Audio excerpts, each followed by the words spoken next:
Asai mungkin nanti saya berharap betul kita bisa melakukan pekerjaan bareng ya, kita membuat sebuah buku tentang agama-agama di Indonesia untuk kepentingan diplomasi sebenarnya. Kami pernah dulu bekerja dengan Kementerian Luar Negeri untuk membuat buku yang memperkenalkan tentang keagamaan di Indonesia tuh kayak apa sih, sehingga menjadi souvenir untuk para diplomat ketika mereka ngomong tentang agama. Selama ini nggak ada tuh buku kayak gitu, sampai sekarang, sampai detik sekarang nggak ada. Jadi kalau kita bisa bikin buku yang bisa memungkinkan kita untuk memperkenalkan betapa heterogennya Indonesia, tidak hanya agama-agama besar, tapi agama-agama lokal, itu akan memberikan perspektif yang sangat luas bahwa Indonesia itu sangat kaya. Gitu. Jadi nggak sepatah-mata bahwa ada orang Muslim yang sedemikian hegemonik dan orang-orang kemudian tertindas, tapi itu akan memberikan perspektif itu dan kita bisa kerja bareng tuh.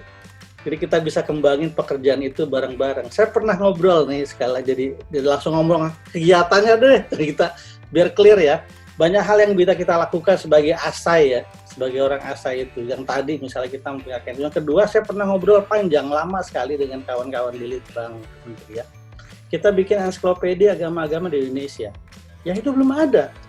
Jadi dengan kapasitas asai yang ada dari Sabang sampai Merauke, dengan kemampuan kawan-kawan yang memang terdidik dalam studi agama-agama, kita bisa membuat entry-entry yang itu lokal sekali.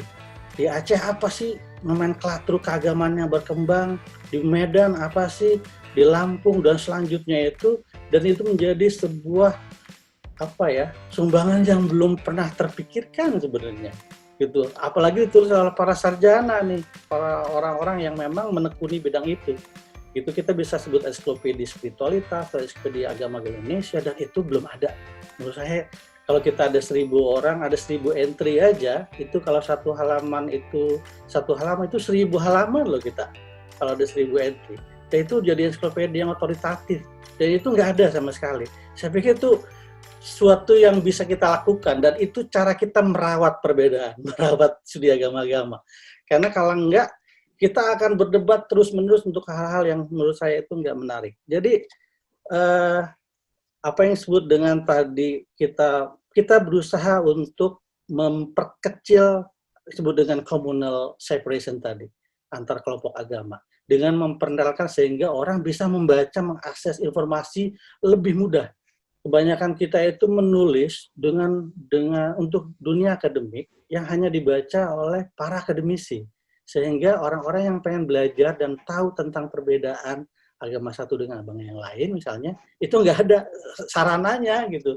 Yang ada kalau kita buka di website itu ada banyak sekali. Saya melakukan assessment terhadap orang ngomong tentang agama tertentu di media, dan itu kalau kita bikin spektrum 1 sampai 10, itu kekeliruannya bisa 8 itu.